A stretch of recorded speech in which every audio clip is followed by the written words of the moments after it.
भूषण चरित तव वीरिया यारी ते ते सवे समगम समगम पतेगमेव पतेगम वंदामि अवटन्ते अरहन्ते मानुषे खेते केचारिहन्ताणं सिद्धाणं तैणमोगणहराणं अज्झावैवगाणं साहूणं चैव सौवेसिं तेसिं विशुद्धदंसं प्राणपहाणासमं समासेज्य ओवसंपयामि सम्मं जतोणि बाण संपत्ति। प्रवचन सार परमागम गे तत्व प्रज्ञापन अधिकार गाथा 112 113 पृष्ठ 237। बहुत जो प्रकरण अभी चला है 111वीं गाथा में उसी का पक्ष जैसा आचार्य यहां स्पष्ट कर रहे हैं।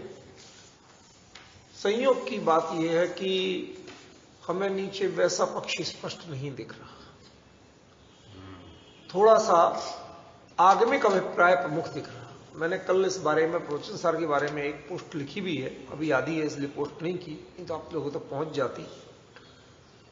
प्रवचन सार वास्तव में है क्या, उनको किस बिंदुओं को बिल्कुल दिमाग में क्लियर रखते हुए सामने लिखने के बाद प्रवचन सार पढ़ाना चाहिए, अन्यथा कहीं ना कहीं आप दाएं बाएं हो जाओ। आगमिक दृष्टि गलत नहीं है, क्यों आगम गलत हो जाएगा फिर तो ऐसे हम कहेंगे तो, पर केवल ज्ञान की दृष्टि क्या होती है। हमारे यहां विवक्षा तो है ना, जब जो विवक्षा से बात चल रही हो उसमें यदि हम दूसरी विवक्षा जोड़ें तो वह गलत हो जाएगा। यदि हमें लोक व्यवहार में पानी छान के पीने की बात चल रही हो और आप कहो कि एक द्रव्य दूसरे द्रव्य का करता हरता है ही नहीं बैठती भाई बात। दोनों जिनवाणी की बात है, लेकिन दोनों एक दूसरे में लागू नहीं पड़ेंगे। ख्याल में जब जो विवक्षा हो उसी विवक्षा को हमें आगे रखना पड़ेगा, तब हम उससे न्याय कर पाएंगे, तब हम ज्ञानी जीव का अभिप्राय समझ पाएंगे। अब प्रवचन सार में अभिप्राय क्या है, मैंने बहुत सोच समझने के बाद मैंने ये विषय लिखना शुरू किया। चारों ओर लोगों की बात थी, कुंद कुंद आचार्य ने इतने ग्रंथ लिख क्यों दिए भैया, मनोरंजन तो करना नहीं था, ठीक है ना, न किसी तरह का लौकिक अभिप्राय था, लिख क्यों दिए। उनकी दृष्टि में एक एक ग्रंथ पूरा अपने आप में एक पूरा विजन है, समझ में, वो एक विजन डॉक्यूमेंट है। हमने विजन गायब कर दिया, डॉक्यूमेंट बचा लिया। अब कई बार वही गाथा तीन तीन ग्रंथों में आती, वो तीनों में उसका अर्थ भिन्न, शब्द वही। ये अर्थ भिन्न कैसे हो जाएगा जब शब्द वही है? जब जिनवाणी है तो तीन जगह नहीं 30 जगह आ जाए, ऐसा नहीं है भैया। जिनवाणी में विवक्षा भेद से वही बात भिन्न रूप में हो जाती है। ख्याल में तो हमें यह मर्म समझना पड़ेगा। उसमें मैंने अभी द्रव्यार्थ पर्यायार्थ पर भी लिखा है, पर जो सैद्धांतिक बात लिखी है अब उसका व्यवहारिक दृष्टांत देके स्पष्ट करना। दृष्टांत माने गाथाएं देके, दृष्टांत मान लौकिक दृष्टांत नहीं। आज जो आचार्य दे रहे हैं ये बहुत गजब का दृष्टांत की शैली है। ऐसी दृष्टांत शैली आपने नॉर्मली नहीं देखी हो। देखो ये दोनों ही गाथाएं, अभी गाथाएं आपने पढ़ी नहीं है, लेकिन मैं इनके बारे में बता रहा हूं। ये दोनों ही गाथाएं दृष्टांत है और आपको लगेगी पढ़ने में सिद्धांत। बस समझ लो आप चूक कहां कर रहे हो, कुंद कुंद को समझने में चूक कहां कर रहे हो। जो माने वो सिद्धांत को दृष्टांत के रूप में प्रस्तुत कर रहे हैं। किस बात, अपना जो सिद्धांत बताया द्रव्यार्थ पर्यायार्थ का, उसको समझाने के लिए ये दो गाथाएं दे रहे हैं। समझ गए? तो ये क्या हुई, सिद्धांत तो पहले से स्थापित है, उसको समझाने के लिए गाथाएं दे रहे हैं।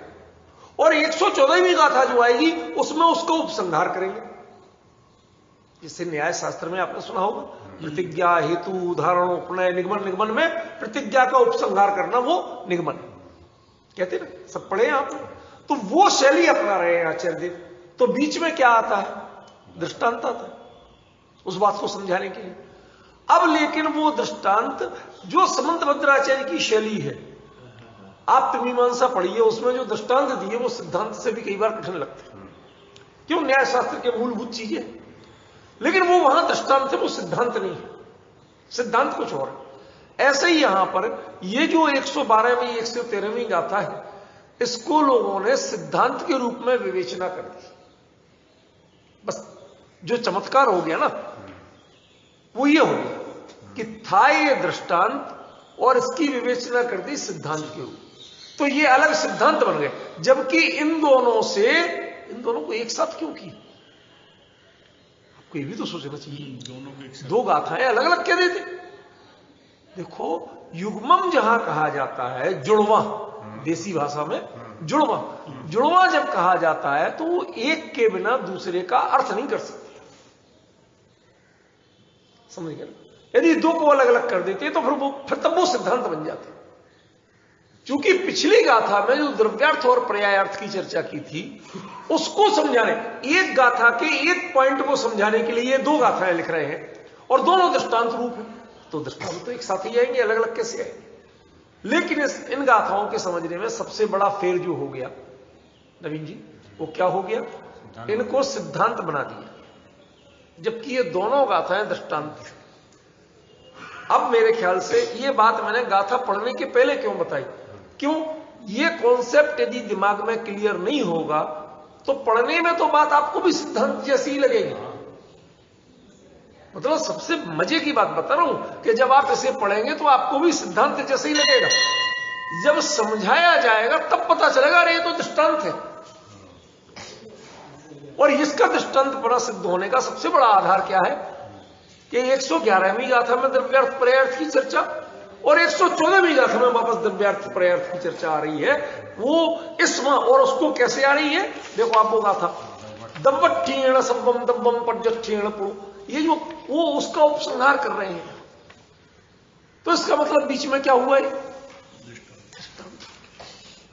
लेकिन इस बात को पूरी तरह से कहीं भी नहीं लिखा गया कि इसका दृष्टांत दे रहे हैं, इस बात को समझा रहे हैं। सिद्धांत की तरह चर्चा सारी होगी, समझिए। जबकि हम प्रकरण देखें तो यदि सिद्धांत का जो प्रकरण चल रहा है ये तत्व प्रज्ञापन का, उसमें इस बात के कहीं चर्चा नहीं आना चाहिए सिद्धांत के रूप में, यह चर्चा ही दृष्टांत के रूप में। अब थोड़ा सा हम गाथा को पढ़ते हैं, गाथा के एक एक शब्द का अर्थ समझते हैं। हमारा उद्देश्य वो शांति से समझना, आकुलता करना नहीं है, ठीक है ना? पूरा जब अपने को पच जाए, कितना करना? पच जाए, तब आगे बढ़ना। अपने को पचे बिना आगे बढ़ने का कोई राग नहीं, ठीक है ना? देखिए, जीवो भवम भविष्यति नरो अमरो व परो भवी अपुणो किम दवत्तम पजहदि रजहम हवे अर्णो कहम होदी। जीवो, जीव, भवम। अब ये भवम क्या है? इसमें सही दिया है। अब ये भवम, ये द्वितीय एक वचन का रूप भी हो सकता है। यदि भव शब्द ले तो भव का द्वितीय एक वचन में भवम, जैसे देव का देवम, ठीक है ना? ऐसा। लेकिन आपको एक बात बताऊं, आपने कहीं कहीं ये शब्द भी पढ़ा होगा, भगवम। अब ये भगवम क्या है? ये है एक्चुअली संबोधन है।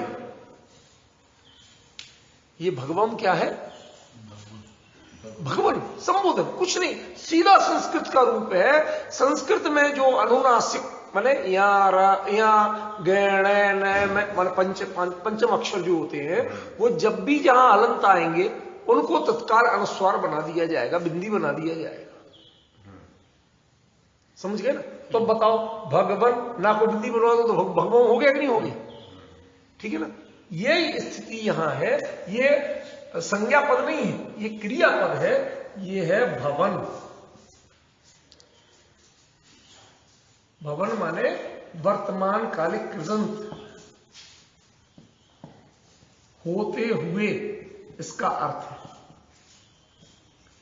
जैसे गच्छन जाते हुए, पठन पढ़ते हुए, लिखन लिखते हुए, वदन बोलते हुए, ना हलंत आएगा लेकिन, ठीक है ना। तो वो जो हलंत ना है उसका प्राकृत में क्या हो जाएगा? अनुस्वार, ठीक है ना। तो मैंने एक शब्द की पहचान बता रहे कि ये भवम जो है ये क्रियापद है, ये संज्ञा या नाम पद नहीं है। भव का भवम नहीं बना है, ठीक है ना। और ये प्योरली संस्कृत पैटर्न पे, क्योंकि प्राकृत में ऐसे रूप नहीं बनते, ठीक है ना। तो जीवो भवम भविष्यदि, भवम होते हुए, भविष्यदि जो होगा, एक वर्तमान काल हो गया, भवम माने वर्तमान काल, भविष्यदि माने भविष्य काल। क्या? रणरोवा अमरोवा, मनुष्य होगा, देव होगा। अभी क्या है? होते हुए है मनुष्य, आगे क्या होगा? देव। आप लोगों ने नियम सार वाला चैप्टर पढ़ा है जो मैंने लिखा? हाँ पढ़ा। क्या पढ़ा? उसमें यह तो उन्होंने कुंद आचार्य ने कुंद के लिए ये लिखा। नहीं वो तो ठीक है, इस प्रकरण की बात क्या पढ़ दी आपने? ये बात का संकेत उसमें भी किया है मैंने। आचार्य कुंद आखिरी लास्ट की गाथाओं में उन्होंने क्या दिया कि जब जो इन 5 प्रकार की भक्तियों को करता है वो देव होगा। दिया कि नहीं दिया? हाँ। ठीक है ना। लेकिन मैं क्या चाहता हूं वो उन्होंने अगली गाथा में दिया कि मैं तो स्वभाव से तन्मय रहना चाहता हूं और निर्वाण चाहता हूं। आप देखिए ये 2 गाथाएं अपने आप में चमत्कार प्रस्तुत कर रही हैं। कुंद को कुंद से पढ़ना सीखो। वो वस्तु स्थिति जान रहे हैं कि अभी जो मैं पंचम काल का जन्मा, अभी तो यही भक्तियां करते समय बीतना है, कितनी कर लूं, यथाख्यात चरित्र तो होने से रहा, मोक्ष तो मिलने से रहा, ठीक है ना। तो क्या होना है, वो उस गाथा का अर्थ एक सिद्धांत नहीं है अकेला, उसमें कुंद का हृदय बोल रहा है कि आखिरकार इसमें तो ये 5 प्रकार की भक्तियां करते करते देवगति मिल रहा है। इससे ज्यादा स्वरूप निष्ठता के परिणाम अनुभव होता रहेगा, लेकिन निष्ठता उसमें स्थित होना वो परिणाम नहीं हो। ज्यादा समय काय में जाएगा? 5 प्रकार की भक्ति में जाएगा। क्यों? क्योंकि पंचम काल में जन्मे और जो भावलिंगी संत बन जाए उसके लिए देवगति मिलना तय है। वैमानिक देव होगा ये तय है, लेकिन तद्भव मोक्षगामिता उसके संभव नहीं है। और इतने ऊंचे पद तक पहुंच गया, इतने उच्च परिणामों में पहुंच गया तो वो सामान्य और किसी गति में नहीं जाएगा, गारंटी से देव ही होगा। एक बात तो आर यू सेटिस्फाइड? क्वेश्चन किया उनसे, आर यू सेटिस्फाइड? आप संतुष्ट हो? ठीक ठाक तो है ना, सही तो हो रहा है ना, सब कुछ ठीक तो घट रहा है ना? मैं तो अपने गायक में स्थिर रह के निर्वाण चाहता हूं। ये जो 2 बातें हैं जो नियम सार के लास्ट में कहीं, ये आखिर नियम सार सेकंड लास्ट ग्रंथ था कुंदाचार्य, और उसके लास्ट में उन्होंने अपने हृदय को खोल के रख दिया कि ये मैं अपनी वस्तु स्थिति जानता हूं, ये वस्तु स्थिति है, सत्य है, लेकिन मेरा लक्ष्य ये नहीं है। कुंद इस पर अटका नहीं है। कुंद यदि भक्ति कर रहा है तो स्वर्ग जाने के लिए भक्ति नहीं कर रही। भक्ति या कुंद का लक्ष्य नहीं है। सोचना क्या कह रहा हो, बहुत शांत मन से सोचना। श्रवणचर्या में भक्तियां होती हैं, प्रतिक्रमण होते हैं, लेकिन प्रतिक्रमण तो दोषों के होते हैं ना, ये तो सुधार की विधि है ना। जैसे दवाई, इलाज, ये शब्द किसके होते हैं? बीमारी के। जिसको बीमारी नहीं हो उसको दवाई और इलाज शब्द से क्या लेना देना, समझ रहे? तो इसका मतलब कहीं ना कहीं कुछ ना कुछ कमी, दोष प्रवृत्ति का हो, प्रमादचर्या का हो, तभी तो ये करना पड़े ना। तो ये होते हैं, लेकिन ये कुंद को इष्ट नहीं। करना पड़ते हैं। श्रवणचर्या में हो आपको सब हम अकेले ध्यान चिंतन में बैठे रहे, देव वंदना नहीं करें, समझ गया? देव वंदना करोगे तो इरियापत प्रतिक्रमण भी करना पड़ेगा, क्योंकि चल के जाओगे भाई, भगवान तो चल के आपके पास आ नहीं रहे, करना सब पड़ेंगे। कहते जब ये क्रिया करोगे तो ये सब भक्तियां भी, प्रतिक्रमण होगा, भक्तियां होंगी, सब होगा, और इनका फल क्या है? स्वर्ग है। लेकिन ये सही है कि कुंद कुंद ये भक्तियां करते हैं, कुंद कुंद स्वर्ग में जाने वाले हैं, लेकिन कुंद कुंद से पूछो तो ना वो भक्तियां करना चाहते हैं और ना स्वर्ग उनको इष्ट है। आप पॉइंट समझ गए? यही व्यग्रता का वो क्षण था जो उनको सिमंदर स्वामी के पास लेके गया। मुझे तो ये चाहिए, अब इसके बारे में डिटेल कहां मिलेगा? नवीन जी ख्याल में आ रहा है? तो वो तो केवली के अलावा और कौन बताएगा, क्योंकि बाकी तो कुंद कुंद भरपूर जानकार थे। ये तो दौलतराम जी ने भी लिखा है, अंतिम वो चीज अलग है राजकुमार जी, वो बात ही अलग है, ये बात अलग है। वो अंतिम गिरीवक लौ की है तो वो तो द्रव्यलिंगी पा लेता है, ये लिखा है। ये भावलिंगी की चर्चा है, द्रव्यलिंगी की चर्चा नहीं है। भावलिंगी सच्चे मुनिराज होते हैं, द्रव्यलिंगी सिर्फ बाहर से होता है, अंदर से कुछ नहीं होता, समझिए ना? इतना बड़ा नारियल लगे, अंदर की गरी नहीं बनी हो तो किस काम की? ये तो गरी वाले नारियल की बात है, भावलिंग की बात है, जिसका द्रव्यलिंग भी सच्चा होता है, लेकिन भावलिंग के पोषण की और रक्षा के लिए होता है। नारियल की जटाजूट खोपड़ी सब बने, ये किसकी रक्षा के लिए है? गरी की रक्षा के लिए। गरी ही नहीं बने तो ये तो फालतू है। ऐसे पेड़ यदि उगने लगे तो किसान क्या करे? भूखों मरे। जटाजूट का करेगा क्या वो? समझ गए? ये एक बड़ी विचित्र स्थिति है, इसलिए वो दृष्टांत आप जो दे रहे हैं वो बात है जिनवाणी में, पर वो यहां लागू नहीं पड़ रही, ये बता रहा हूं। समझे? तो कितनी बड़ी बात है कि ऐसी भावना से जब कुंद कुंद विदेश क्षेत्र गए हो और विदेश क्षेत्र से आकर के उन्होंने जो चीज, मतलब आप सोचो, जिस बात को से इतना बड़ा व्यक्ति प्रभावित होगा और वो आके सीधा लिखना चाहेगा तो वो बात क्या होगी? कुंद कुंद जैसा महान समर्थ आचार्य जब जिस बात को नियमसार जैसी उत्कृष्ट भावना भाने के बाद जिस बात को लिखना चाहता, मैं सच बताऊं, नियमसार पे यदि लिखने बैठूं ना तो भाष्य बन जाए पूरा। हर गाथा में इतनी गहराई है। वो विषय क्यों चुने? मैंने उसमें विषय लिखे हैं, आपने पढ़े होंगे कि 12 अधिकार के विषय आपके हिसाब से किसी समय सार जैसे तारतम्य तो है, जीव जीव, आश्रम बंध, समझरा, मोक्ष, पुण्य, पाप, सब अधिकारों का तारतम्य तो है ना, कोई सब्जेक्ट तो है ना। उसका सब्जेक्ट वो क्यों लिया? कहीं व्यवहार, कहीं निश्चय। जिसका निश्चय लिया उसका व्यवहार नहीं, जिसका व्यवहार लिया उसका निश्चय नहीं। चक्कर क्या है? कभी आपने गौर किया नवीन जी? आप करना।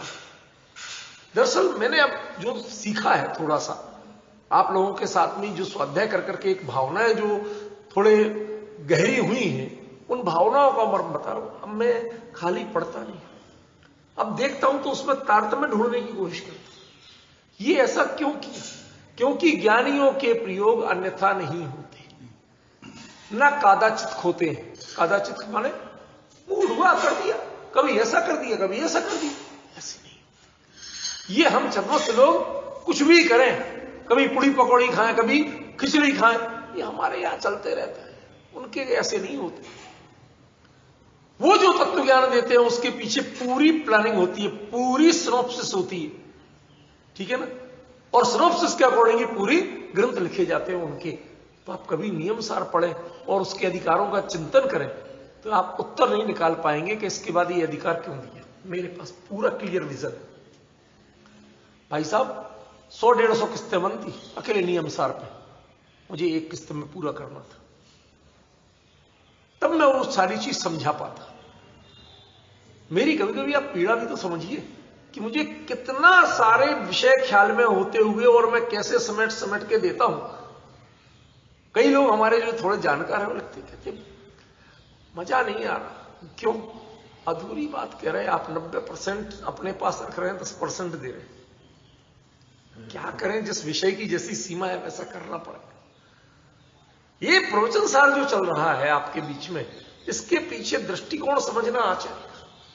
यहां भी णरो अमरो परो भवीय पुणो, देखो जो मर्म दे रहे हैं आचार्य, इस गाथा का यदि आप पचा जाए तो आपको चमत्कार आ जाए। णरो भवम भवन, होते हुए, वर्तमान काल, प्रेजेंट कंटिन्यूअस टेंस। वर्तमान क्या है? णरो, मनुष्य। अभी किस में आचार्य देव? मनुष्य। भविष्यति अमरो, होंगे देव। देखो आप, सिंपल सा है, वही क्रम दिया कि नहीं दिया? देखो भवम नरो, मनुष्य तो वर्तमान है, भविष्यति अमरो देव। अमरो माने देव। हाँ, अमर माने देव। अमर, भक्तामर, भक्त देव, वही अमर माने देव। सुनो, अमरो परो वा परो भवीय पुणो, और फिर से वही पहले वाला होगा। पहले वाला माने मनुष्य, माने तीसरे भाव से मोक्ष जाने की बात है। ये संकेत दो तरफ के चल रहे हैं। कई बातें होती हैं जिनमें एक के दो अर्थ निकलते हैं, समझ रहे? एक ये, और दूसरा किम दवहत्तम पजहति। किम माने क्या? दवत्तम, द्रव्यत्व को, पजहति छोड़ता है वो। मतलब मनुष्य है तो भी जीवत्व को छोड़ा नहीं छोड़ा, देव हो जाएगा तो जीवत्व को छोड़ा नहीं छोड़ा, फिर से मनुष्य हो जाएगा, तीर्थंकर हो जाएगा तो भी जीवत्व छूट गया। तीर्थंकरों का जीव बड़ा होता होगा। पॉइंट समझ रहे कि समझ रहे? किम दवत्तम पजहति, क्या अपने द्रव्यत्व को छोड़ता है?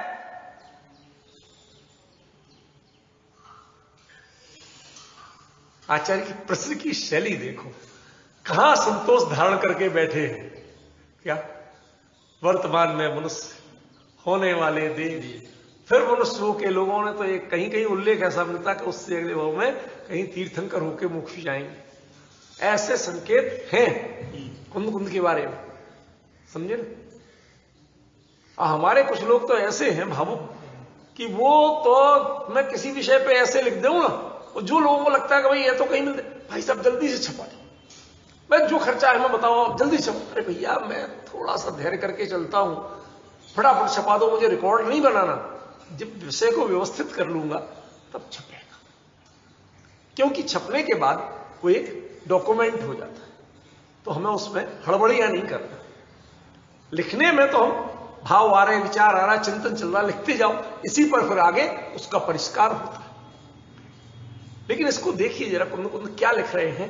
किम दवत्तम पजहति, आप अपने आप को समझाइए, क्या इस स्थिति में तुम्हारे द्रव्यत्व की कोई भी स्थिति छूट जाएगी, उसको छोड़ देगा?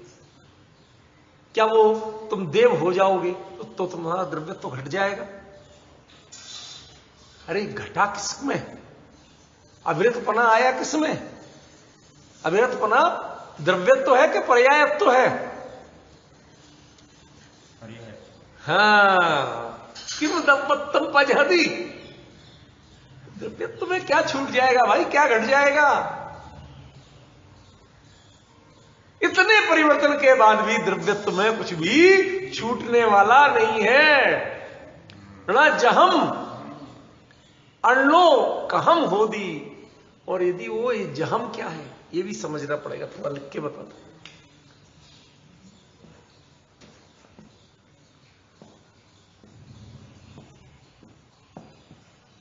ये एक एक्चुअली वेदांत के शब्द है, जहत लक्षण, अजहत लक्षण। आपने नहीं सुने होंगे, इसलिए तो कहता हूं। हमारे यहां कई बार देखो, कुंद कुंद बहुत बड़े ज्ञानी आचार्य थे, उन्हें सारे दर्शन इन सब चीजों का पूरा पता था, जितना जहां प्रयोग करना उतना करते थे, समझे? उनके यहां चलता है, मैं थोड़ा विषय समझा रहा हूं आपको, अभी इसका अर्थ नहीं कर रहा हूं। जहत लक्षणा और अजहत लक्षणा क्या है? वो कहते हैं गंगायाम घोषो, उनका दृष्टांत है, प्रसिद्ध दृष्टांत है, गंगायाम घोषा। घोष शब्द आवाजबाची नहीं है, घोष घोषला जैसे बोलते ना, सा, वो वाला सा है। तो गंगायाम घोषा, तो घोष माने कहते हैं अहीरों की बस्ती, अहीरों की बस्ती, घोष कहते होते हैं। ये वाला घोष।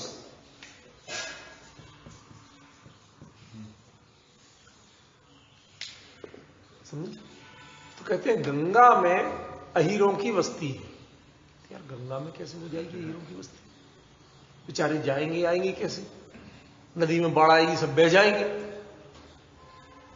आप समझ रहे हैं? सही, सही कह रहे हैं। ये बात चली कैसे? ये मूल अभिप्राय को छोड़ती है कि नहीं? कहते छोड़ती भी है और नहीं भी छोड़ती। क्यों? ये जो अहीर है इनको क्या चाहिए? हरियाली चाहिए जानवरों। आपने सुना होगा आभीर शब्द था मूल में। क्या शब्द था? आभीर से बना अहीर। प्राकृत में भाकु हा हो जाता है राजकुमार जी, ठीक है ना? तो आभीर से क्या बन गया? अहीर। पहले तो ये शब्द समझ लो, ठीक है?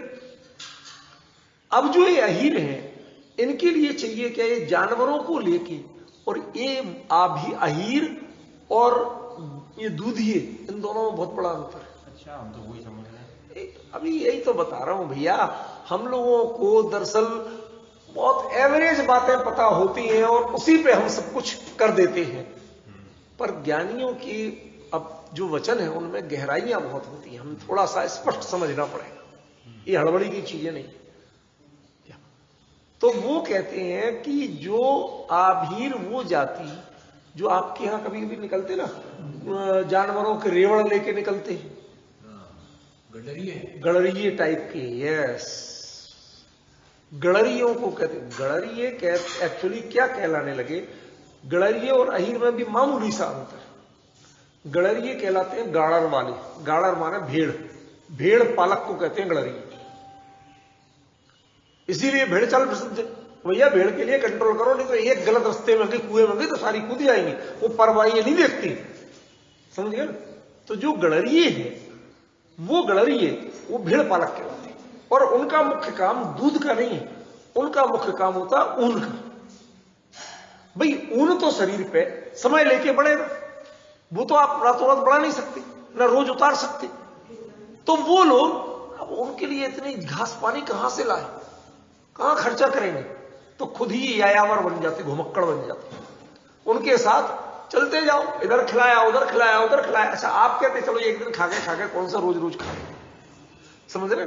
तो लोग भी उतना बुरा नहीं मानते, और वो उनको खुद चलते हैं, उनको चलाते हैं, वो भी स्वस्थ रहते हैं और उनको चारा पानी मिलता रहता है। तो ये लोग प्रायः नदी मातृक देशों में, नदी मातृक माने जिनका पालन पोषण, जिनकी माता नदी हो, ऐसे नगर, ऐसा एरिया जो नदी के सहारे चलते हो। आज देश में अधिकांश बड़े शहर हैं वो किसी न किसी नदी के किनारे हैं कि नहीं? नदी के सहारे चल ही रहे, समझ रहे ना? यही बात बता रहा हूं। तो उनको कहते थे नदी मातृक देश। तो ये जो अहीर होते थे ये लोग नदी मातृक क्षेत्र में रहते थे। अब वो जो गड़रिये होंगे वो तो पहाड़ों पर भी जाएंगे। क्यों? क्योंकि गर्मियों में जब उनकी ऊन बढ़ती है, गाड़रों की, भेड़ों की, तो उनको मैदानों में तो गर्मी में मर जाएंगी भेड़, कहां से वो करें?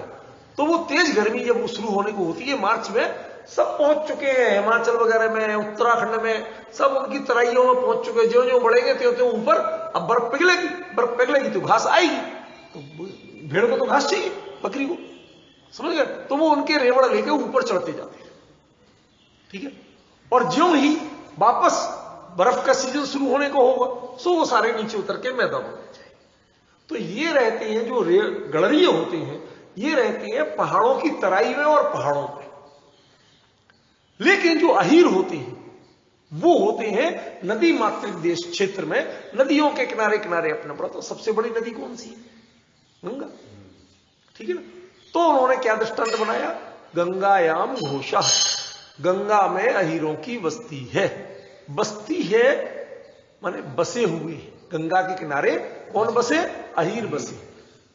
तो अब बात ये है, वो भी उनका सब जुगाड़ होती है, रातों रात टेंट लग जाएंगे, वो जानवर जो गाड़ी बाड़ी बैलगाड़ी लेके चलते हैं उनको ही उनका घर बन जाता, वहीं चूल्हा जलने लगा, सारी जुगाड़ लेके चलते हैं वो, ख्याल में ना। तो आपको पूरा उनका नगर सा हो जाता, गांव जैसा हो जाता, बस्ती हो जाती। लेकिन वो अब उसमें कहते जहत लक्षणा और अजहत लक्षणा क्या, अपना मूल विषय तो ये था, थोड़ा सा समझाना। देखो अभी बात आएगी तो मैं तो बताऊंगा, मैं एकदम छोड़ के नहीं चल सकता, क्या सा मुद्दे की बात करो बाकी नहीं करो। तो अपने को इस बहाने छोटी छोटी जो जानकारी मिलती ना, उससे कम से कम ये तो रहता है कि हाँ हम इस बारे में अननोन नहीं, उससे अपरिचितपना खत्म हो जाता है, ठीक है ना। तो जहत वो है जो मूल अर्थ को छोड़ के चलती है। जहतपना क्या है कि गंगा के बीच में हीरों की बस्ती नहीं है, इसने लक्षणा ने मूल को छोड़ दिया। यह तय है, चाहे आप कितना ही कहो कि गंगायाम घोषा, गंगा में हीरों की बस्ती है, कहते गंगा में हो ही नहीं सकती, ठीक है। तो ये तो हो गई जहत, माने पानी के बीच में तो, धार के बीच में तो नहीं है, तो छोड़ दिया। पर अहज्जत लक्षण क्या है, कहते हैं गंगा के बिना भी अहीरों की बस्ती नहीं होती।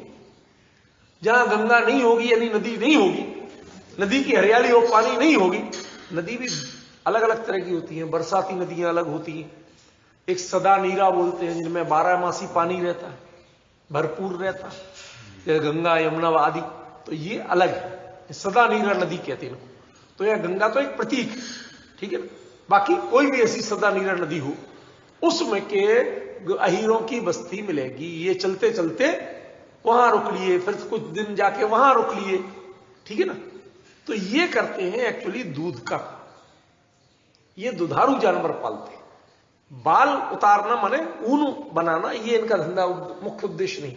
जबकि पहाड़ों के जो गलरिये होते हैं उनका मुख्य उद्देश्य ऊन का होता है। डिफरेंस समझिए। तो ये जो अजहत क्या है, मूल बात को क्या बिल्कुल झूठी कह दी आपने, नहीं नहीं, गंगा को छोड़ के नहीं जाना, तो गंगा के पास ही पड़ेगा। अहीरों की बस्ती ढूंढना है तो कहां जाना पड़ेगा संजय भाई, गंगा के पास ही जाना पड़ेगा, के पास जाना पड़ेगा। मैं अरे बिल्कुल नदी तक चले जाओ, समझ लो नदी में ही पहुंच गए। क्यों, वो बिल्कुल इतने किनारे तक बसेंगे कि जानवर को पानी वानी पिलाना, कुछ भी करना, किसी चीज के लिए उन्हें ज्यादा परेशान नहीं होगा। उन्हें पानी चाहिए, उसके लिए परेशान नहीं होगा, समझ गए। और बस्ती रूप में पूरा इसलिए बसाते हैं कि एक दूसरे के सहारे वो उनके पूरा भोजन पान इसकी व्यवस्था होती है, अन्यथा व्यवस्था नहीं होती। ख्याल में, खेती नहीं करते यही काम है। तो वो जो है एक ही बात में जहत भी है और अजहत भी, छोड़ भी रहे हैं और नहीं भी छोड़ रहे। इतनी बात समझ में आई। यहां क्या शब्द है, जहम, ये जहम है, जहत का रूप है ये जहम। ये जहम माने जहां पर नहीं है, छोड़ने, हाँ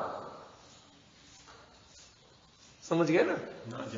ये नॉर्मली अर्थ नहीं निकल रहे हैं आपको, इसलिए मैं थोड़ा रुक रुक के बता रहा हूं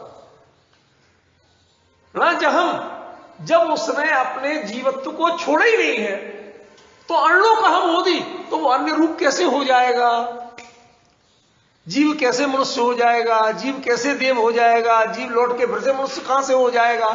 जीवत्व तो छोड़ा ही नहीं, मनुष्य देह में है तो भी जीवत्व है, अमर देह में है तो भी जीवत्व है, लौट के तीर्थंकर भी हो जाएगा तो भी जीवत्व ही रहेगा, जीवत्व बदलने वाला नहीं। ये किसको समझा रहे, द्रव्यार्थ को। ये किसका दृष्टांत है, पिछली गाथा में 2 आए थे ना, द्रव्यार्थ प्रयास, ये द्रव्यार्थ का दृष्टांत है, समझे ना। ये दृष्टांत है, सिद्धांत नहीं है। क्यों, आप पे इतना विजन होना चाहिए कि कुंद कुंद केवली के अनुसार ज्ञेय तत्व का स्वरूप बता रहे, तो उसमें ये बात क्यों कहेंगे कि मनुष्य होगा, मनुष्य देव होगा, देव से फिर मनुष्य होगा, ये बातें कहेंगे क्यों। ये दृष्टांत है, और दृष्टांत में उन्होंने एक तरह से खुद को प्रस्तुत किया कि अभी मैं मनुष्य हूं, आगामी और उसके बाद को ना। अब आप देखो, संकेत, ज्ञानी जीव संकेत में कई बातें कहे जाती हैं, ठीक है ना। वो बात अलग चल रही है, ये अर्थ साथ में द्रव्यार्थ का अर्थ है कि द्रव्यार्थ किसे कहते हैं कि जो दव्वत्तम पजहदी, जो द्रव्यत्व को छोड़ता ही नहीं है किसी हालत में। नहीं क्या कहम अणाजहम, और जब वह छोड़ते ही नहीं है तो अण्णो कहम होदी, तो वो अन्य रूप कैसे हो जाएगा? कैसे? तो जब उसने द्रव्यत्व को जीवत्व को छोड़ा ही नहीं तो जीवत्व को छोड़ के वो मनुष्य कैसे हो जाएगा? जीवत्व को छोड़ के देवत्व कैसे आ जाएगा उसमें? ये कोई बात है? ये तो कोई बात ही नहीं। राजकुमार जी, ये बात समझ में आ जाए ना तो दिमाग खुल जाए। ये असली बात है, यही असली बात है। जब आप अपने आप को तो क्या छोड़ देगा? कैसे छोड़ेगा? छोड़ेगा ही नहीं। तो जीवत्व तो नहीं, यही तो बता रहे कि जीवत्व को नहीं छोड़ सकता। यही कह रहे कि मनुष्य हो गए तो आप मनुष्य नहीं हो गए, अभी भी जीवत्व रूप ही हो। कोई पामर है, मिथ्या दृष्टि है, त्रियंच है कि तब भी जीवत्व रूप ही है, और सिद्ध हो जाएगा तो अभी जीवत्व रूप ही रहेगा। जीवत्व में, जीवत्व पारणामिक में कोई अंतर किसी अपर्याय से आता नहीं है। ये द्रव्यार्थ है, दिस कॉल्ड द्रव्यार्थ। द्रव्यार्थ की दृष्टि वाले में इसमें कभी अंतर नहीं आता। इसीलिए आप ध्यान करिए, आप गुरुदेव कहा करते थे यदि मैंने किसी को पर्याय दृष्टि से देखा हो तो माफ करना। भाई साहब अब समझ में आ रहा, ये कुंद कुंद ही बोल रहे थे, शब्द उनके थे पर कुंद कुंद ने भी बोला है ख्याल में। फिर क्या कहती? मणुवोणा वदि देहो दिदेवो देवो वा मानुषो वसेद्धो वा एवं अहोज्यमाणो अनर्ण भावम कदम रहदी। भाई साहब, मेरे ख्याल से कुंद कुंद ने प्रवचन सार में अपने आप को जितना जोड़ के बात की है इतनी किसी ग्रंथ में नहीं की। देखो जरा, मणवो ण हो देवो, जो ये मनुष्य है वो देव नहीं होगा। बात सिंपल सी लग रही, लेकिन साथ में अभी मैं मनुष्य हूं, देव होऊंगा, लेकिन मैं ना मनुष्य में एकत्व स्थापित कर रहा हूं ना देव जी। ये पर्याय मेरा स्वरूप नहीं। ठीक है ना? फिर क्या कहते हैं? देवो वामा, और देव से पुनः मनुष्य, और मनुष्य से सिद्धो, मतलब तीसरे भाव में गारंटी से सिद्ध होने वाले। क्या संजय भाई, आप कहते हो कुंद कुंद ने कहां लिखा? कुंद कुंद लिख रहे हैं मनुष्य, मनुष्य से देव, देव से फिर मनुष्य, और मनुष्य से सिद्ध। चौथा भाव नहीं होने वाला। ये कुंद कुंद आचार्य देव खुद घोषणा कर रहे हैं। समझ में आया ना? अरे केवली के पादमूल में होके आए हैं तो वहां से ये चीजें पता नहीं चलेंगी, ऐसा हो सकता है क्या?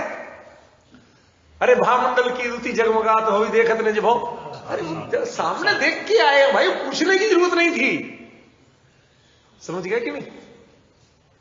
कितनी माने एक बात में मैंने कहा ना, कुंद कुंद के प्रवचन सार में एक अर्थ के साथ साथ एक अर्थ चल रहा है, उनकी अपनी अंतर्गाथा चल रही है, आप उनको माइनस नहीं कर सकते।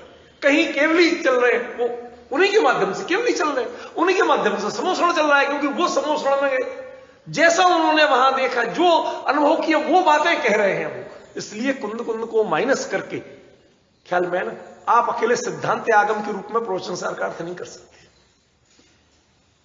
अधूरा अर्थ रह जाएगा। गलत होगा, मैंने ये शब्द प्रयोग नहीं किया, अधूरा रह जाएगा। और खास तौर पे कुंद कुंद का जो अभिप्राय है वो व्यक्त नहीं है। समझ में आएगा? देखो नवीन बाबू, व्याख्यानकर्ता कैसा होना चाहिए? व्याख्यानकर्ता मां जैसा होना चाहिए। मतलब बेटा कभी कहता है बिल्कुल नहीं, बिल्कुल इच्छा नहीं, उसकी ना में हां अकेली मां समझती है, कोई नहीं समझती, कोई डिक्शनरी नहीं बताएगी। क्या कह रहा हूं मैं? शब्दों से पालन कोई डिक्शनरी नहीं बता सकती है। वो अर्थ अकेला मां करना जानती है। क्यों? क्योंकि बेटे को जना है, उससे उतनी जुड़ी है, जो उसको सब पता है कि इसका मतलब क्या है। समझ रहे हैं? ऐसे ही जब तक आप कुंद कुंद से नहीं जुड़ेंगे उतने, तब तक कुंद कुंद का अर्थ नहीं होगा, शब्दों का अर्थ तो हो जाएगा। यहां कुंद कुंद उसको प्रवचन सार से आप भिन्न नहीं कर सकते। और ग्रंथों में एक बार कर लो, नियम सार, प्रवचन सार, दो ग्रंथ ऐसे हैं। समय सार में कुंद कुंद जुड़े बिल्कुल नहीं है, वो विशुद्ध तटस्थ उपदेशक है। अब प्रतिबुद्ध को समझा रहे हैं, ऐसा तू समझ, ऐसा करेगा तो ऐसा क्यों हो जाएगा, ऐसा करेगा तो सब, वो एक खाली उपदेशक है प्रवचन समय सार में। कहीं वो खुद नहीं जुड़े, आप कहीं उसमें से कुंद कुंद अपना उनका रोल नहीं निकाल सकते, किसी ग्रंथ में नहीं आता। नियम सार से शुरू होता है और प्रवचन सार में तो मतलब ऐसे कि ओतप्रोत हैं, अलग अलग नहीं कर सकते, तन्मय। समझ गए? बिल्कुल तन्मय वाली बात है। और जिसने ये दृष्टि नहीं रखी, प्रवचन सार का अर्थ नहीं कर सकता। आगम पद्धति से आप कितनी व्याख्यान करो, वो पांडित्य तो हो सकता है, वो कुंद कुंद के साथ न्याय नहीं हो सकता। समझ में? हमारे लोग कई जब भेजे, आपने जो भेजे थे ना संजय भाई, तो वो हमने भेज दिए ग्रुप वगैरह में। अब लोगों के फोन आ रहे हैं, साहब ये तो बहुत सी चीजें क्लियर नहीं हो रही, आप बताना। अरे मैंने कहा भैया जितना आप प्रश्नों को शांत रखो, जो आ जाए समय से आगे भेजते जाएंगे, जितना आ जाए आपका भाग्य। हम 111 गाथाएं यहां कर चुके, अब हम वो 111 गाथाएं द्वारा थोड़ी कर रहे हैं कि जो आपके लिए वो सारी चीजें बता दें, उसमें जितना निकल गया। अब हम आगे तो अगले दिन तो चर्चा अगली लेते हैं, उससे आगे की गाथा लेते हैं, वो पहले की थोड़ी ले रहे हैं। हमने कहा धैर्य रखो, सब समय से आएगा आपको समझ में।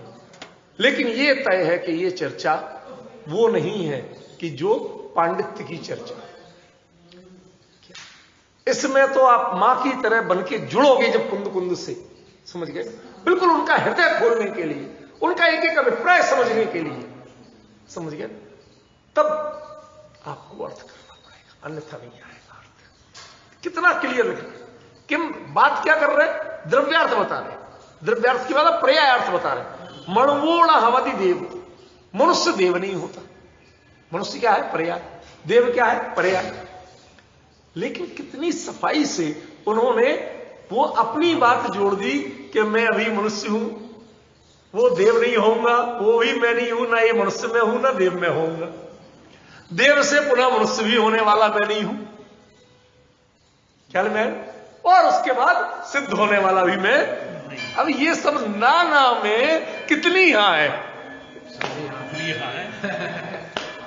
आप बताओ, ये अर्थ, इस तरह की चर्चा आपको कहीं क्यों? मेरा इसमें कुछ चमत्कार नहीं है, मैं कुछ भी नहीं हूं, मैं तो आपके बहाने लाभ ले रहा हूं, समझ गए ना? यहां कोई वक्ता श्रोता नहीं है, ये तो हम आप स्वाध्याय कर रहे हैं भैया, यहां पांडित्य नहीं है। ये जो बात कहता हूं वो इसलिए कि हमारा सौभाग्य मानिए कि हमें ऐसी कुंद कुंद के प्रवचन सार की वो दृष्टि मिली पहले दिन से, पहली गाथा से, कि हम इसके सही अर्थ को कर सकें, उनके हृदय के मर्म को खोल सकें। इसमें जरा भी अभिमान के लिए कोई शब्द का प्रयोग नहीं। ख्याल में कितनी चमत्कार है। बणवोणा हवति देवो, मनुष्य देव नहीं होता, सिद्धांत में कितना सरल सा, लेकिन साथ में क्या कह रहे? मैं ना मनुष्य में, मनुष्य पने में जुड़ा, आपको बताया जा रहा, अरे आप महावृत्ति और अवृत्ति हो गए। मणवोणा हवति देवो, ये महावृत्ति मनुष्य, ये भी महावृत्ति संज्ञा मनुष्य पने की है। जीवत्व के जीव को महावृत्ति नहीं कहते। महावृत्ति किसको कहते हैं राजकुमार जी? इस मनुष्य पर्याय में जो कुछ कर रहा है उसके कारण महावृत्ति नाम है, जीव का नाम महावृत्ति नहीं होता है, ठीक है ना? तो मणवो न हवति देवो, नाम तो मैं मनुष्य हूं और नाम है देव होने वाला। मनुष्य देव नहीं होता, देव मनुष्य नहीं होता, और देव के बाद फिर से मनुष्य, समझ गए ना? देवो व मानुषो, देव से पुनः मनुष्य होना, और वह सिद्धो, और उसके बाद सिद्ध होना। ये सारे अपने रोड मैप भी दिखा रहे हैं और दिखाते हुए कहते हैं कि मैं अनासक्त क्यों हूं, मैं अप्रभावित क्यों हूं, क्योंकि मैंने इस मनुष्यत्व में, इस महावृत्ति पने में ही अपनापन स्थापित नहीं किया, ठीक है ना, और ना मुझे उस सिद्धत्व की कोई हड़बड़ाहट है। देखो, विदेश क्षेत्र जाने के पहले इन सब में जिज्ञासा भाव, ये क्या होता, और अब कितना प्रशांत भाव आ गया। संजय भाई जरा गौर करें, कितना प्रशांत भाव आ गया। ये है गहराई। इस गहराई को जहां नहीं निकाल पाए, सिद्धांत, आप इसको जिसने सिद्धांत बना दिया उसने क्यों किया? एवं अहोज्यमाणो, इस प्रकार में कुछ भी नहीं होता हुआ, होज्यमाणो होता हुआ, अहोज्यमाणो कुछ भी नहीं होता हुआ, अनन्य भावम कथम लहदी, मनुष्य को देवपने से कोई लेना देना नहीं, महावृत्ति अवृत्ति होने वाला नहीं है। क्या महावृत्ति? अरे वो ये पर्याय यहां की है, देव पर्याय में महाव्रत होते ही नहीं है, तो उसका उसमें ये व्रत से मापदंड कैसे बना रहे आप? वो पर्यायार्थ अपने आप का, जो अभी वर्तमान का महावृत्ति पर्याय है, ये इसी में परिपूर्ण है, अगले उस समय में जा ही नहीं रही है। एक पर्याय एक समय की वह उस जगह खचित है, कभी नष्ट नहीं। ये सब चर्चा पिछली बार आ चुकी थी, क्लियर हो चुकी थी, तभी तो मैं आगे बढ़ा। जब तक उनको नहीं हो रही तो मैं आगे नहीं बढ़ रहा। सही बात। ख्याल में? अब क्या कह रहे कि एवं अहोज्यमाणो, मैं किसी में कुछ नहीं, मेरे में परिवार पर्याय में भी कोई परिवर्तन नहीं होता। अहोज्यमाणो, जो कुंद कुंद है वो कुंद कुंद ही है, जो देव होगा वो देव ही होगा, जो पुनः मनुष्य होगा, दीक्षा लेगा और मोक्ष जाएगा, वो दीक्षा लेने वाला भी भिन्न होगा, और मोक्ष यानी मोक्ष पर्याय भी भिन्न होगी। एक पर्याय दूसरे पर्याय रूप में परिणमती नहीं है। हर पर्याय अपनी अपनी जगह अखचित है, अस्खलित है। अखचित नहीं, अस्खलित। खचित तो है पर अस्खलित है, वो अपनी जगह छोड़ने वाली नहीं। जहम, जो जहम शब्द आया था ना, ख्याल में? ऐसा स्वरूप जो बता रहे हैं, ये इसके पीछे कितनी प्रशांत दृष्टि हुई होगी कुंद कुंद की। एक कहीं जो हल्की सी जिज्ञासा थी, अभी मोक्ष क्यों नहीं होता, ठीक है ना, अब वहां देख के आए कि भाई तेरा तो अभी वर्तमान में ये महावृत्ति पर्याय, ये अहमिंद्र आदि रूप अवृत्ति पर्याय में जाने वाली, इतना समय बिता के फिर मनुष्य होके सिद्धपने को प्राप्त होगी। पर एकदम दृष्टि शांत हो, एकदम दृष्टि शांत हो। आपने, यद्यपि इसका दृष्टांत नहीं है, पर ऐसी समकक्षता थोड़ा कहीं ना कहीं बात में आंशिक समानता बताने के लिए कह रहा हूं। क्या आपने वो अर्जुन के मुंह वाला प्रसंग सुना है? जब श्री कृष्ण को अर्जुन कहता है, अरे ये मेरे दादाजी हैं, पितामह है, फला है, ढिमका है, इनको मैं कैसे मार सकता हूं? अजीब बावड़े हो तुम, नहीं मिले राज्य नहीं मिले, भीख मांग लेंगे, घास की रोटी खा लेंगे, लेकिन हमें ये नहीं कर सकता। समझ गए? तो जो पर्याय के प्रति आकर्षण है वो क्या था? पर्याय का आकर्षण तो था। ये रिश्ते माता पिता और पितामह कौन थे? पर्याय के थे, वस्तु स्वरूप के तो थे नहीं। वस्तु से तो कोई किसी का कुछ है ही नहीं, ख्याल में ना? तो वो जो थे, तो उन्होंने दिखाया ऐसा विराट रूप कि ये सब तो कब के कैसे, ये तो केवल ज्ञान था वो, कि वो केवल ही थे नहीं कह रहा हूं मैं, क्या केवल ज्ञान जैसा रूप, ये सब तो ऐसा पहले ही हो चुका है, ये तय है, क्रमबद्ध में ऐसा ही होने वाला है। तुम इसके कर्ता हो कहां? किस बात के लिए तुम परेशान हो रहे हो अर्जुन? ये तो क्रमबद्ध में पहले ही देखो, ये देखो सब हो चुका है, इसी रूप में होने वाला है। तुम काहे को अपने आप को कर्ता मान रहे हो? उनके यहां तो कर्तावाद, ईश्वर कर्तावाद है ना, ये तो कर्ता मैं हूं, ये सब मेरी मर्जी से हो रहा है।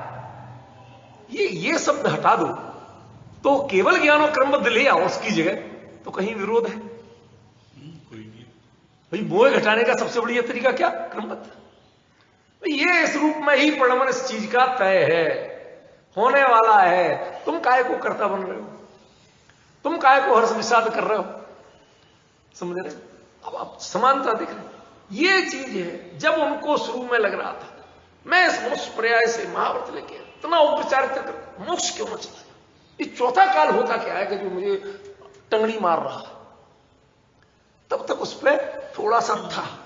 लेकिन वहां जाके जो केवली के देख के आए, अरे जीव का जो ना, क्या पहले नहीं मानते थे ना, तब भी खूब अच्छी तरह जानते बनते, लेकिन जो वो भाव जिज्ञासा का था, देखो इसलिए मैंने शब्द क्या प्रयोग किया, जिज्ञासा। जिज्ञासा होना दोष नहीं है, हड़बड़ी और मैं जल्दी हो जाऊं ये दोष। ये क्यों नहीं होता भाई, क्या कमी होती है, उन परिणामों की जाति में क्या अंतर होता है, ये जिज्ञासा ख्याल में। वो जिज्ञासा जहां शांत हुई तो अपने बारे में कितना इजी एनालिसिस कर रहे हैं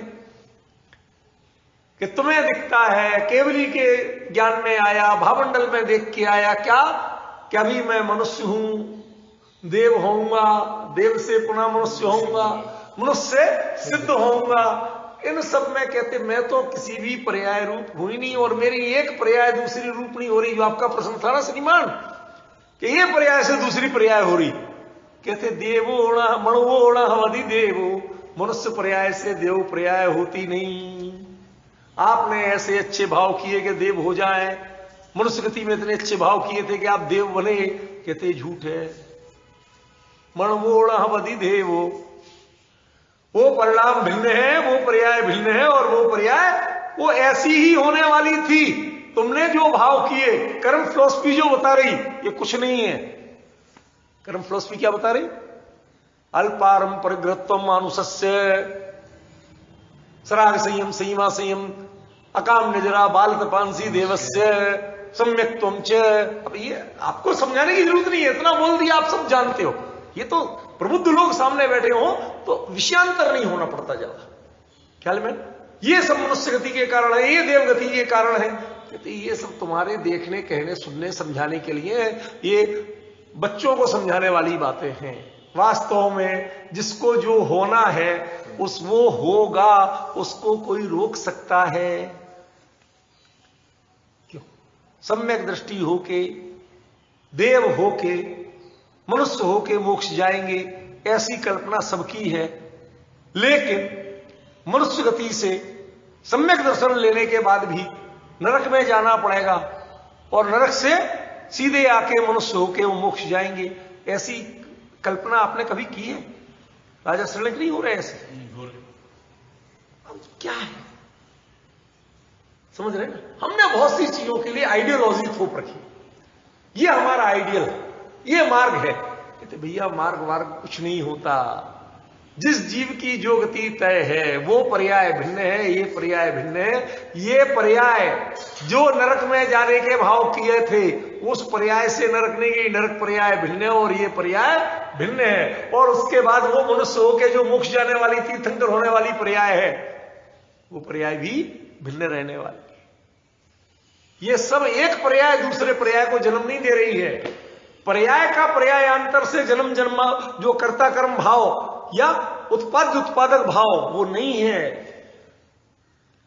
केवली के ज्ञान से देखिए हर पर्याय अपनी जगह खचित है।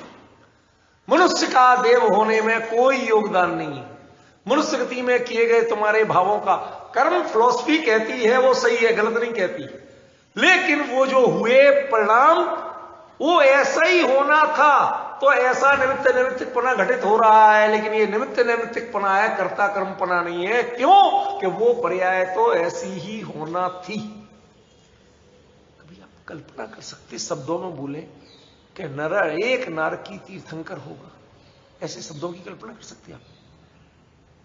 नहीं कर सकते। एक सम्यक दृष्टि नरक जाएगा, कल्पना कर सकते आप?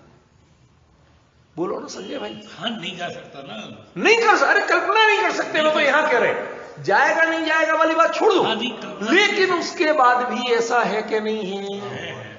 इसका मतलब है कि ये पर्याय ये बिल्कुल अपनी जगह खचित हैं। ऐसा जैसा होना है तो होना है, कोई किसी के कारण कुछ भी हो रहा नहीं।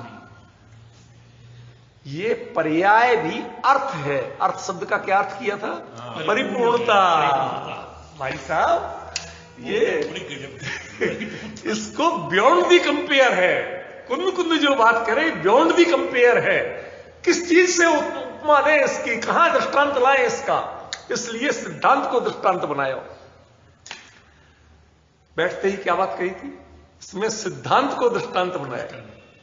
इसको जो सिद्धांत की दृष्टि से लेगा वो प्रवचन सार का अर्थ नहीं कर रहा, वो सिद्धांत गलत नहीं है, सिद्धांत गलत नहीं है, लेकिन जो सिद्धांत की दृष्टि से लेगा वो कुंद कुंद के तारतम्य को तोड़ देगा। कुंद कुंद क्या कहना चाहते वो छूट जाएगा, बात तो समझ में आ जाएगी पर कुंद कुंद क्या कहना चाहते वो छूट जाएगा। ख्याल में है कि नहीं? बहुत ही मतलब धैर्य से पचाने की चीज है, इसको हड़बड़ी की चीज नहीं है। अब आपको समझ में आता होगा, जैसे कुंद कुंद ने लिखा, निधि पा पुरुष जो एकांत में जाके गुप्त रीते उसको, वो जो सारी बातें हैं ना, वो बातें क्या ये पब्लिक के बीच में कहने बैठ जाओ, खाम खामे जूते खाओ। किसको पच रही, किसको समझ में आ रही? आज आपके वाक्य कोई ले ले और कहने लगे देखो असम में दृष्टि को नरक में जाने की बात कर रहे थे, नरक की तीर्थंकर होने। अरे भाई तुम बावड़े हो क्या, कौन कर रहा है ये बात? मैंने तो एक जो पुराण का घटनाक्रम है वो बताया, कहां आप ऐसी कल्पना नहीं कर सकते, लेकिन ये भी हो रहा कि नहीं हो रहा। क्यों? हर पर्याय की अपनी स्वतंत्रता है और परिपूर्णता है, वो किसी पर आश्रित नहीं है, ये उसका पर्यायार्थ है। मैंने तो ये बताया है, ये नहीं बताया, ये तो हमने आपके शब्द बोले जिनसे आपको उत्तेजना होती है। कहते ये उत्तेजना शांत कर लो, ये उत्तेजना करने लायक नहीं है, क्योंकि पर्याय नहीं है, पर्यायार्थ है। बड़ा फर्क पड़ता है पर्याय और पर्यायार्थ में। ये जो कुंद कुंद कहना चाह रहे हैं, इसके मर्म को संजय भाई, अन्यथा आप कहीं कहना चाहो कैसे समझो? मुझे तो अब कहीं बोलने का भाव नहीं आता, डर लगता है। क्या बताऊं, क्या समझाऊं, कहां जाऊं? क्यों? लोगों का वो आईक्यू लेवल ही नहीं है जो आप लोगों का सामने अपने 2-4 लोगों की चर्चा में जो है वो और लोगों में नहीं है। मैं उन्हें बताने बैठूं तो वो पिछला बैकग्राउंड लाऊं तो समस्या, क्या कहूं? कहीं कुछ प्रवचन सार पर कहीं चर्चा करने की हिम्मत नहीं होती मेरी, समझ गया? 5 साल कहां से लाऊं? 1 घंटे की चर्चा में 5 साल जोड़ो प्लस 1 घंटा, तब ये गाथा कहीं बोलूं। अब वो 5 साल नहीं हो पाते तो ये गाथा बोलने का मन नहीं। तो ये गाथा आपको बोलनी थी तो ये ऐसे ही होना था। बिल्कुल वही है। तो आप ये इसमें तो गाथा बोलनी मैंने कब कहा कि मैं कर रहा हूं? मैं तो अभी से यही कह रहा हूं कि भैया ये कर्तापने के भाव को निकाल के रखना, ये कर्तापने को ही दिमाग से जो वायरस है उसको हटाने के लिए तो ये गाथा इतनी गहरी है। और हमें यहाँ सुननी थी बस, ख्याल में है ना? ये कितना गजब है। आपको संजय भाई अभी अटपटा लग रहा होगा, हमने राजकुमार जी को आज 25 साल से देखा है। एक ही व्यक्ति हैं जो हमारे कंसल्टेंटली आज तक सुनता है। 25 साल पहले भी ऐसे नियमित बैठते थे और आज भी बैठते हैं, लेकिन उस समय इनकी बात और इनके स्वर क्या होते थे, जबकि ये कट्टर मुमुक्षु खानदान से हैं। इनके पिता लाला इंद्र सेन जी दिल्ली मुमुक्षु मंडल के स्तंभ थे। उनके लास्ट समय तक मैं कितनी बार घर गया, ये लेके गए, संबोधन हुआ, चर्चा हुई। मैंने जाना कि हमने इनको कई बार टोका, जैसे वो कोई पिक्चर बनी आता तुम फला के बेटे हो तो उसका पौरुष जगाते हैं, ज्यादा कट्टर थे, ठीक है ना? तो वो मैं इनको कहता हूं अरे तुम लाला इंद्र सेन जी के बेटे हो, तुम कहां ये इधर उधर की बातें करने लगते हो, इनको टोकता हूं। लेकिन वो जो पिताजी के इनके संस्कार हैं वो इस चर्चा में इन्हें आज तक बनाए हुए हैं। ये दाएं बाएं बात बीच में कह लेंगे कभी कभार, लेकिन इससे छूटते नहीं है। और बाद में कहते हैं मैंने तो वो जानबूझ के कही थी, इसलिए डिस्टर्ब करने के लिए नहीं, मतलब ये दुनिया ऐसा बोलती है ये बताने के लिए की थी। मैं तो आपकी बात का समर्थक हूं भाई साहब, आसान नहीं है आज 25 साल लगातार किसी को बैठना। पिछली संडे नहीं आ पाए तो हमें फोन करके बताया इन्होंने कि मैं इस कारण से नहीं आ पा रहा हूं, आप ये मत सोचना। एक मौत हो गई जो भी है, मैं एक बात बता रहा हूं, ये भाव भी तो जुड़ना चाहिए व्यक्ति को। इन्हें उस चर्चा की कितनी कीमत है, कितनी परवाह है, तब तो उन्होंने ये बात कही। ख्याल में तो आप संजय भाई इस चीज को मैं आपको कई दिन से कहता था संकेत में कि आप एक बार आकर, ये बात ही अलौकिक जैसी है। मैं खुद आश्चर्यचकित होता हूं कि यहां आके बैठ के जो चर्चा चलती है मैं जितना सोचता हूं उससे आगे चलती है। ये सब सोच सोच के नहीं आता। बराबर, वो बिल्कुल अपने आप निकलती है। हाँ, शब्द निकालते हैं। ये चीज हमें समझना। आज जो कुंद ने डबल मीनिंग कर दी, एक अपने ऊपर भी पूरा बता दिया पिक्चराइजेशन, और एक द्रव्यार्थ और पर्यायार्थ को इनके दृष्टांत से समझा। ये दोनों गाथाएं दृष्टांत हैं, ये कहीं नहीं लिखा है। ये द्रव्यार्थ और पर्यायार्थ को समझाने वाले दृष्टांत हैं। अब बस सारा डर वहीं हो जाता है लोगों का, अरे तुम आचार्यों से बड़े बनते हो, टीकाकार। ना भैया, मैं बहुत छोटा हूं, मैं कुछ नो कमेंट्स। जब आप उनको बीच में लाओगे तो नो कमेंट्स, मुझे कुछ नहीं आता। क्या कहूं? तुम्हें यदि ये बात समझ में आती हो तो विचार करो, that's all, otherwise I will quit. क्यों? कसाय बढ़ाने के लिए चर्चा नहीं है। एक कवि हुए, उन्होंने बुद्ध चरित्र लिखा, शायद अशोक घोष ही है। तो उन्होंने उसमें एक बढ़िया, वो बौद्ध भिक्षु जैसे थे, तो उन्होंने एक बड़ी अच्छी, जो महाकाव्य होते हैं उनमें तो श्रृंगार संसार सबकी बातें होती हैं। शांत रस का आज तक कोई, उस समय तक कोई महाकाव्य नहीं बना। महाकाव्य माने श्रृंगार वीर ये सब चीजें होंगी। उन्होंने लिखा, इत्येषा विप्रशांते नरते मोक्षार्थ गर्भाकृति। ये जो मैं भले ही महाकाव्य लिख रहा हूं और महाकाव्य के उल्टे सीधे लक्षण आचार्यों ने दिए हैं, लेकिन विप्रशांते ये तो मात्र शांति के लिए है, शांत रस से गर्भित है। मोक्षार्थ गर्भाकृति, इसका तो अभिप्राय मोक्ष है। इसका अभिप्राय वो कॉमेडी नहीं है कि पति पत्नी लड़के लड़की मिल गए, शादी हो गई, फेरे हो गए और कॉमेडी पिक्चर हो गई, ट्रेजेडी नहीं हुई। काय की कॉमेडी और काय की ट्रेजेडी? मोक्षार्थ गर्भाकृति, मोक्ष का अर्थ जिसमें गर्भित है। ये वो पुस्तक लिख रहा हूं मैं, कोई महाकाव्य नहीं लिखा, बुद्ध का चरित्र लिखा हूं मैं, समझे? तो कभी कभी ऐसी पंक्ति आपको बड़ा मोटिवेट करती, प्रेरणा देती। क्या कहना चाहते हैं ज्ञानी, वो आप समझो, ठीक है? इसमें पिछली गाथा में ये कनेक्शन रहेगा कि द्रव्यार्थ से जो सद्भाव और असद्भाव है कैसे है, पर्यायार्थ का सद्भाव और असद्भाव कैसे है। चलिए अगली बार आ जाए, इसी इसमें जुड़, जो उपसंहार में जुड़ के आ जाए। लेकिन असद्भाव द्रव्यार्थ का समझ में नहीं आ रहा, टच हो गया, कुछ देखिए। तो तुम्हारे मित्र जो है ना, तुम्हारे को एक फॉर्म दे दें आजकल, वैसा जिसमें पंडित जी का वो आता रहता है ना, सारे प्रोफेशन एक देना कोई भी